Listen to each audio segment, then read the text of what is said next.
Hello दोस्तों, मेरा नाम मोहम्मद समीम अख्तर है।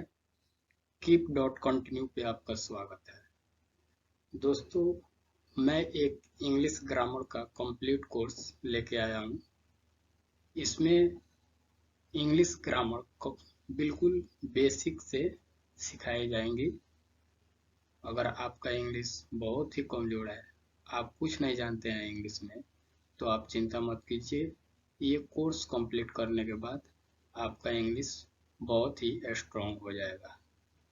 इस कोर्स के लिए ये पहला लेक्चर मैं तैयार किया हूँ, जिसमें मैंने कुछ स्लाइड्स बनाए हैं। तो चलिए इन स्लाइड्स को देखते हैं। आप देख रहे हैं कि यहाँ पे पार्ट्स ऑफ स्पीच का टाइप्स दिया गया है। फिलहाल आप ये मत जानिए कि पार्ट्स ऑफ स्पीच होता क्या है। यहाँ पे आपको सिर्फ टाइप्स देखना है। ये पार्ट्स ऑफ स्पीच होता क्या है, ये हम अगले स्लाइड में देखेंगे। फिलहाल आप यहाँ पे इनका टाइप्स देखिए, जो कि 8 टाइप्स दिए गए हैं और सबका हिंदी में क्या मतलब होता है वो भी दिया गया है। आप यहाँ पे पढ़ सकते हैं कि पहला टाइप्स जो दिया गया है नाउन, सेकंड जो दिया गया है प्रोनाउन, थर्ड जो दिया गया है एडजेक्टिव, फोर्थ जो है हमारा वर्ब, फिफ्थ हमारा एडवर्ब है, एंड सिक्स्थ हमारा प्रीपोजिशन, सेवेंथ हमारा कंजक्शन एंड एट्थ जो हमारा इंटरजेक्शन है। तो चलिए अब दूसरे स्लाइड पे चलते हैं।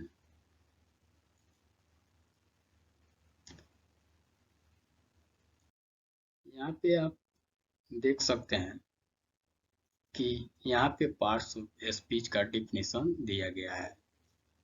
तो चलिए इसको पढ़ते हैं और समझते हैं। यहाँ पे दिया गया है कि all the English words are divided into 8 groups according to the work they do in a sentence. Each group is called part of a speech. कहने का मतलब ये है कि इंग्लिश के जितने भी वर्ड्स होते हैं वो अपने अपने काम के अनुसार 8 पार्ट में डिवाइड किए गए हैं और उन्हीं में से हर एक पार्ट को पार्ट ऑफ स्पीच कहा जाता है। जैसे कि आप यहाँ पे एग्जाम्पल देख सकते हैं। आपको इन सेंटेंस का मतलब समझने की कोशिश नहीं करना है अभी। फिलहाल आप इन जो वर्ड जो है हाईलाइट किए गए हैं, इन पे आप ध्यान दीजिए। इन सेंटेंस का मतलब आपको बहुत ही आसानी से धीरे धीरे समझ में आ जाएगा जब आप आगे के लेक्चर देखेंगे तो चलिए देखते हैं।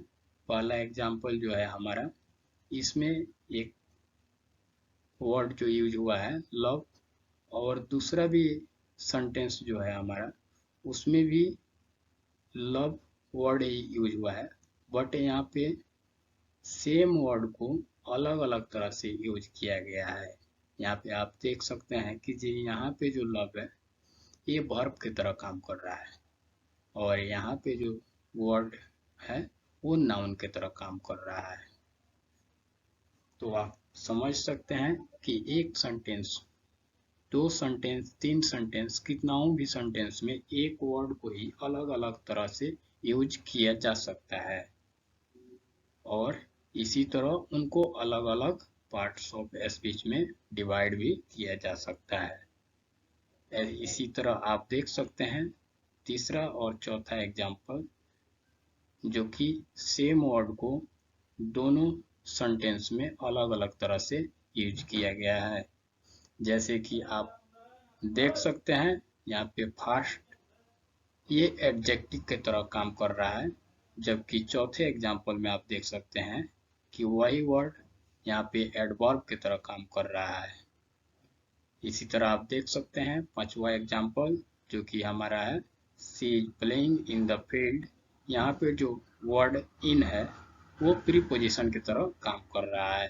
तो चलिए अब दूसरे स्लाइड पे चलते हैं।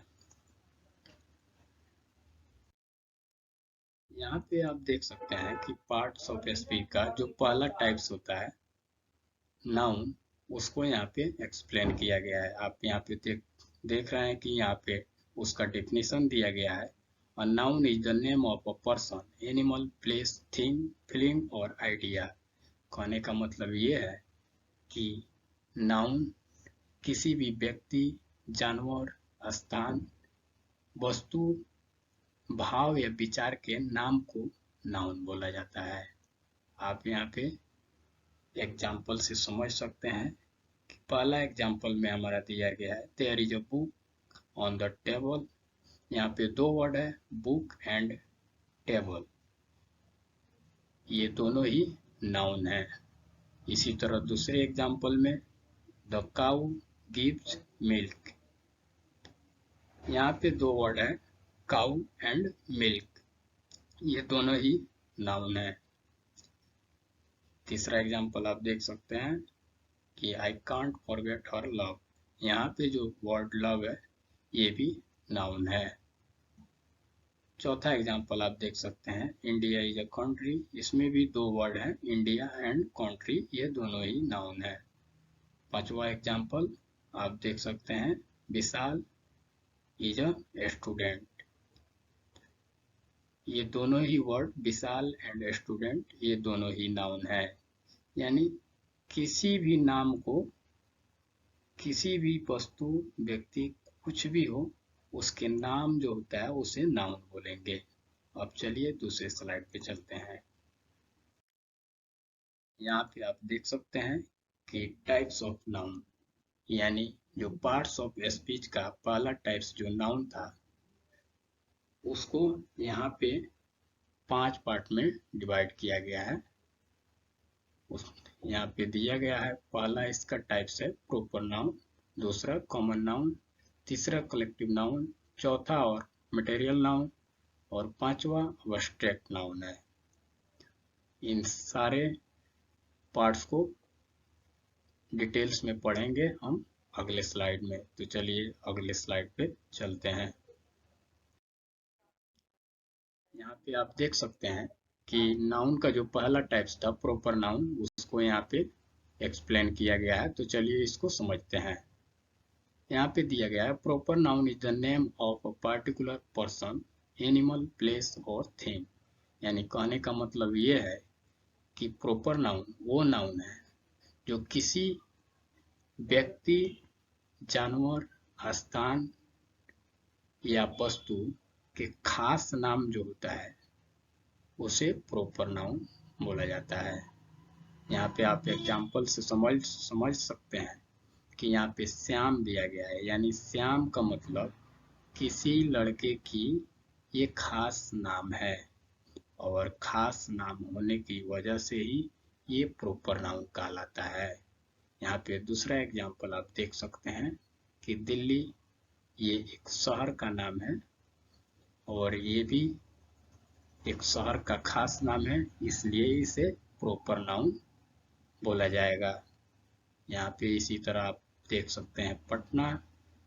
अगला एग्जाम्पल आप देख सकते हैं संडे, ये भी जो 7 दिन होते हैं हमारे, उनमें से एक जो दिन होता है संडे, उसके बारे में बात की जा रही है।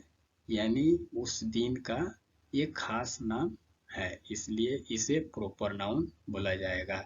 इसी तरह आपका जनवरी है। इसी तरह होली जो कि फेस्टिवल का खास नाम है, एक होली, उसे प्रॉपर नाउन बोला जाएगा। इसी तरह यमुना जो कि एक नदी के खास नाम है, इसलिए इसे प्रॉपर नाउन बोला जाएगा।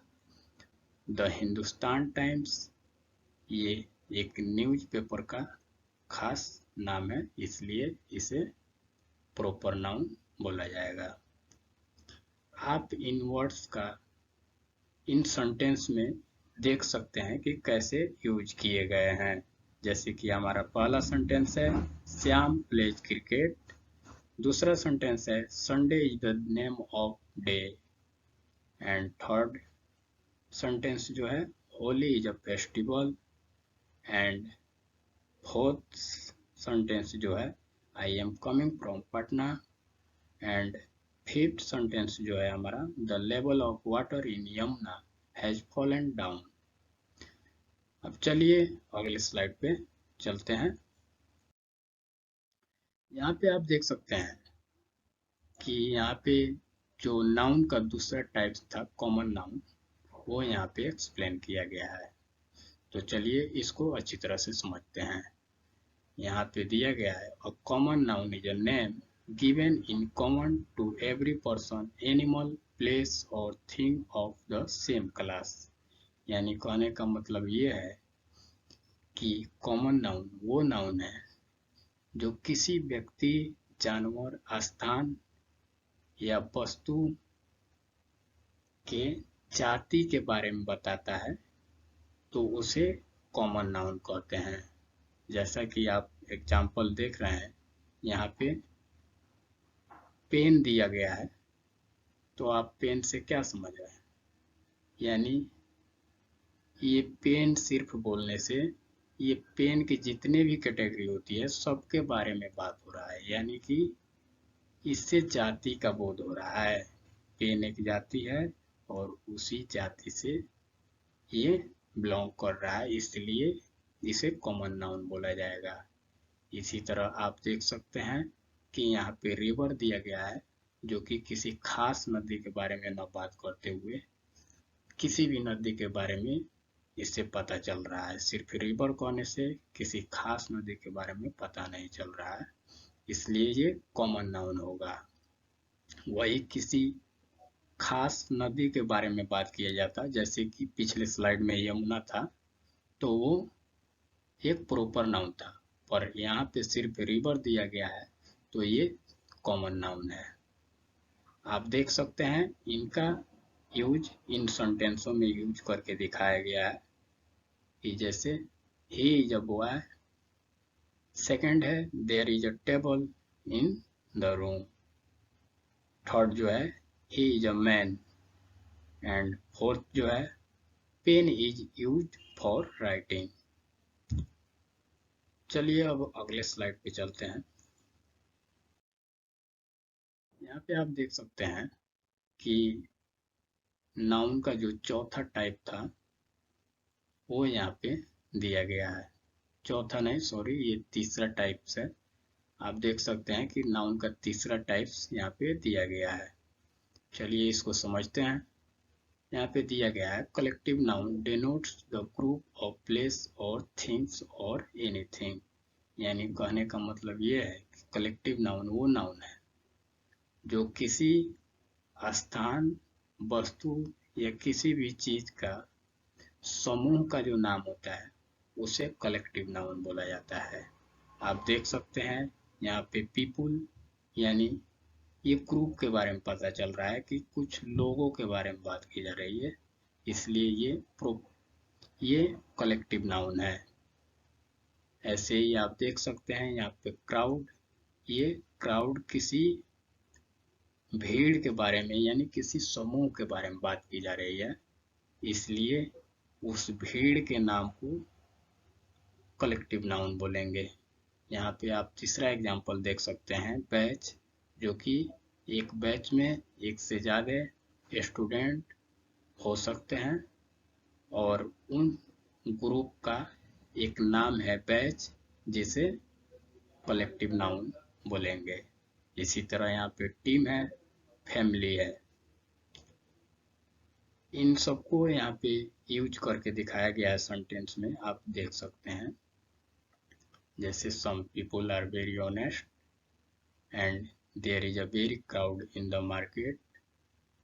यहाँ पे जो है आप इन सेंटेंस का मतलब मत समझिए, सिर्फ आप इन वर्ड पे फोकस कीजिए कि हाँ ये वर्ड जो है कलेक्टिव नाउन है। इन सेंटेंस का मतलब मैं अभी आप लोगों को नहीं बता रहा हूँ, क्योंकि मैं ये मान के चल रहा हूँ कि आप लोगों को इंग्लिश कुछ नहीं आता है, इसलिए मैं ये कोर्स बिल्कुल बेसिक से पढ़ाना स्टार्ट किया हूँ।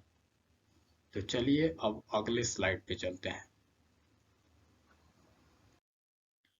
यहाँ पे आप देख सकते हैं कि नाउन का जो हमारा चौथा टाइप था वो यहाँ पे दिया गया है मटेरियल नाउन। तो चलिए इसको समझते हैं। यहाँ पे दिया गया है material noun is the name of a material substance. यानी कहने का मतलब ये है किसी भी मटेरियल के नाम को मटेरियल नाउन बोला जाएगा। जैसे आप देख सकते हैं यहाँ पे water, milk, would, silver, paper, ये सब क्या है, मटेरियल के नाम है, इसलिए इसे मटेरियल नाउन बोला जाएगा। आप देख सकते हैं कि इन सबको यूज किया गया है इन सेंटेंस में, जैसे कि ये वाटर, मिल्क, वुड, बुक्स। अब देखिए ये जो वुड है, इस आप तो जानते हैं कि वुड एक मटेरियल है और उसी के नेम को, मटेरियल के नेम को वुड बोला गया है और उस नेम को मटेरियल नाउन बोला जाएगा। चलिए अब अगले स्लाइड पे चलते हैं। आप यहाँ पे देख सकते हैं कि पांचवा टाइप्स, जो नाउन का पांचवा टाइप्स था वो यहाँ पे दिया गया है। तो चलिए इसको समझते हैं। यहाँ पे दिया गया है, an abstract noun is the name of some quality, state, feeling और idea that we can only think of और feel but can not see और टच। यानी कहने का मतलब ये है कि अब्स्ट्रैक्ट नाउन वो नाउन है जो किसी क्वालिटी यानी गुण, अवस्था, स्टेट, फीलिंग भाव या आइडिया यानी विचार, इन सब के नामों को अब्स्ट्रैक्ट नाउन बोला जाता है और इन सबको हम देख नहीं सकते, ना ही देख सकते हैं और ना ही इनको टच कर सकते, सिर्फ इनको सोच सकते हैं और महसूस कर सकते हैं, इसलिए इन्हें अब्स्ट्रैक्ट नाउन बोला जाता है। जैसा कि आप इन एग्जाम्पल से अच्छी तरह से समझ सकते हैं। यहाँ पे दिया गया है गुडनेस, ये क्वालिटी, ये इससे क्या हो रहा है, इससे क्वालिटी का बोध हो रहा है, यानी गुण का पता चल रहा है। गुडनेस का मतलब होता है अच्छाई, इससे गुण का पता चल रहा है, इसलिए ये अब्स्ट्रैक्ट नाउन है। आप क्या अच्छाई को देख सकते हैं, सिर्फ महसूस कर सकते हैं, सोच सकते हैं इसके बारे में, पर इसको टच नहीं कर सकते, इसलिए ये अब्स्ट्रैक्ट नाउन है। इसी तरह यहाँ पे weakness, truth, love, sleep, childhood, ये सब अब्स्ट्रैक्ट नाउन के एग्जाम्पल्स हैं। आप यहाँ पे देख सकते हैं कि इनको सेंटेंस में कैसे यूज किया गया है। आपको सेंटेंस पे फोकस नहीं करना है बिल्कुल, बल्कि आपको सिर्फ इन वर्ड्स पे फोकस करना है अभी। चलिए अब अगले स्लाइड पे चलते हैं। हेलो दोस्तों, जैसा कि हम नाउन का जो प्रीवियस स्लाइड में 5 टाइप्स देखे हुए थे, इसमें ये मॉडर्न क्लासिफिकेशन के अनुसार ये नाउन 3 पार्ट में डिवाइड होता है।